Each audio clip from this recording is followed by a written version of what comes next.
Olá, essa é a apresentação do meu projeto de MAC 214, Atividade Curricular em Cultura e Extensão, em que eu fiz estudos em geral e participei de maratonas de programação competitiva.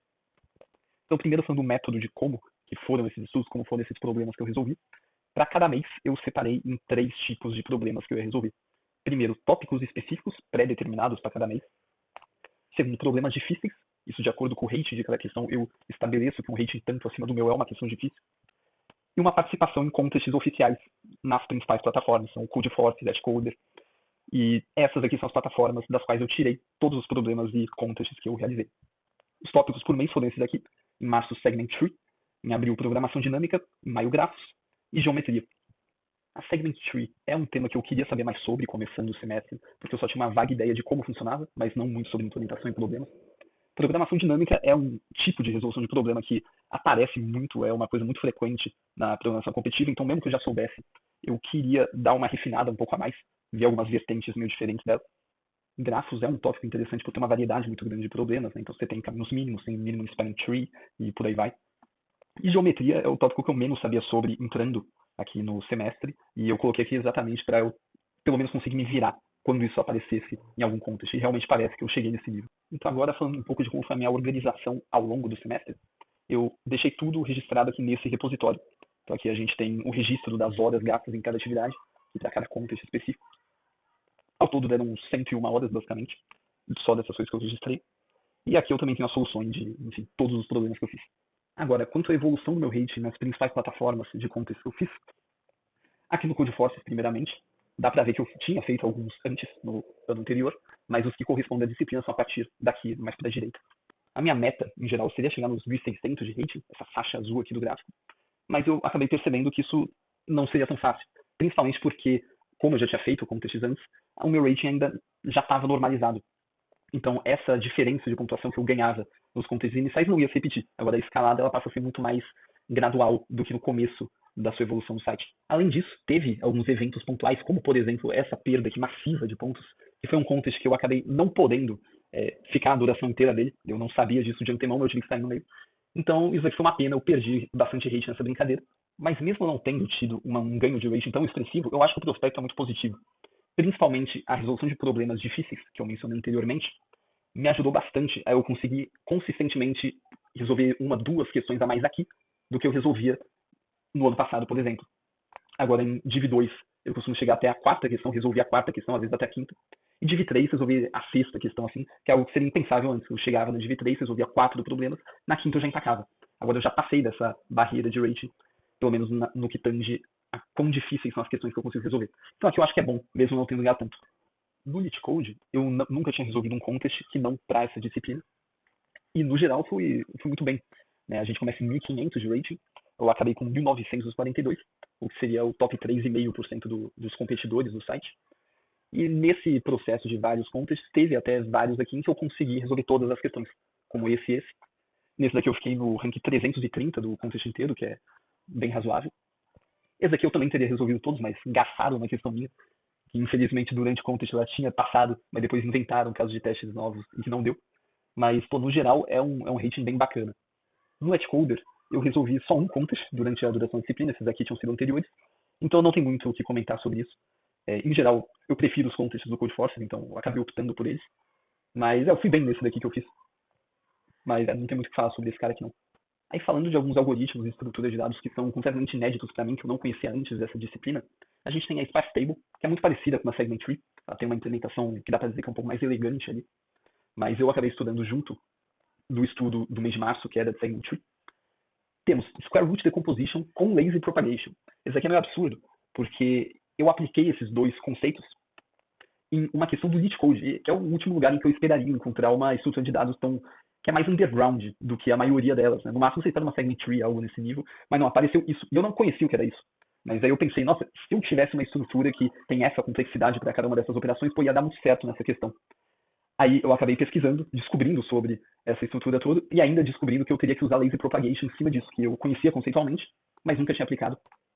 Então, pô, eu não esperava encontrar isso na do LeetCode, mas acabou funcionando a solução. Ordenação topológica, que é mais uma formalização da ideia que eu já conhecia, né, de você ter requisitos para passar para um próximo nó de um grafo, por exemplo. antes de passar pelo nó B, você tem que chegar no nó A antes. Então, igual como seriam os requisitos de disciplinas ali do INE, por exemplo, a ordenação topológica é uma formalização disso em grafos. E DP de dígito, né, que é uma coisa que é interessante, porque, assim, em geral, quando você trabalha com números, você usa números ou no range de um inteiro, que é até 10 a nona ali, ou de um inteiro de 64 bits, né, que seria uns 10 a 18 em valor. Só que a DP de dígito, ela permite que você responda perguntas essencialmente numéricas sobre números meio absurdos, que aí você trata eles como string e tal, mas aí você consegue responder coisas sobre números de 10 elevado a quinta dígito, sabe? Então eu achei bem interessante estudar sobre essa coisa por causa disso. A natureza gigante dos números que vem nas perguntas. E eu também participei de contests em grupo, né? Contests em trio que se assemelham ao modelo que são as maratonas presenciais, por exemplo, da SBC e etc. Aí a gente participou de duas. Essa daqui foi a que foi melhor, que é a seletiva da USP para a Maratona Paulista de Programação desse ano, em que das 12 questões a gente resolveu 8. E no final o placar ficou mais ou menos assim. A gente está aqui arroz suspeitamente soltinho. E embora esteja aqui em 21º, é porque a maioria desses caras aqui, eles não são da USP de verdade. Se for filtrar por quem é da USP mesmo, a gente ficou em quarto, né? Que só esse grupo aqui, esse aqui e o que está aqui em cima são da USP e estavam participando de verdade na questão da seletiva, né? Então ficamos em quarto de todos que estavam participando e foi um desempenho muito bom. Né? Essa questão aqui foi absurda, né? O contexto tem 5 horas. A gente ficou coisa de 2 horas sem conseguir resolver uma outra, só tentando essa 4 vezes que ele deu timeout, mas no final conseguimos. Além da programação competitiva por si só, esses problemas que a gente resolveu também são muito úteis para entrevistas técnicas, que usam esse tipo de questão toda hora. E aqui no LeetCode, por exemplo, dá para ver que eu tive uma frequência bem grande, aqui no mapa de calor, de problemas resolvidos. No Codeforces teve ali uma boa frequência, mas assim, não era todo dia igual no LeetCode. Isso é porque, além do que eu estava fazendo para essa disciplina, eu também tinha o objetivo de, assim, na busca por um estágio, eu conseguir me preparar o melhor possível para as entrevistas técnicas. E o LeetCode é o mais fundamentado para isso, que tem algumas questões que às vezes são mais simples, mais repetitivas, só que realmente abordam o tipo de problema que você encontraria em uma entrevista técnica. Então o reconhecimento de padrões fica muito mais simples se você fizer várias questões aqui. E no final, isso daí também é uma métrica que indica que eu aprendi bem, porque nesse meio tempo eu tive uma entrevista técnica, mais ou menos aqui no meio de junho, e eu fui aprovado, né, a primeira entrevista técnica que eu fiz, e assim, logo de cara eu identifiquei qual que era o padrão do problema. Era um problema de gulosos, alguma coisa desse tipo, ordenação. E assim, imediatamente eu consegui ver. E eu acho que se eu não tivesse feito essas questões antes, eu demoraria um pouco mais, talvez ficasse mais nervoso antes da entrevista. Então foi muito benéfico. Associado a isso, eu também resolvi esse roadmap aqui. Os problemas que eu resolvi dele, eu não anotei no meu histórico de atividade, porque sem ele já daria o suficiente de horas.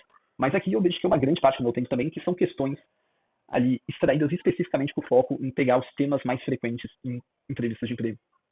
E aqui eu também fui bem prolífico, né? No começo do semestre eu estava mais ou menos aqui, nessa linha aqui da árvore, e no final eu acabei fazendo basicamente tudo. E isso com certeza ajudou bastante. Aí falando de algumas das questões mais notáveis que eu encontrei no meio desse semestre todo, tem primeiramente essa, que é uma questão do LeetCode. Eu nem lembro qual que era o enunciado dessa coisa, mas ficou marcado para mim, porque inicialmente eu achei que o LeetCode ia trazer problemas muito simples, uma implementação rápida, assim, de coisa de 15 linhas no máximo.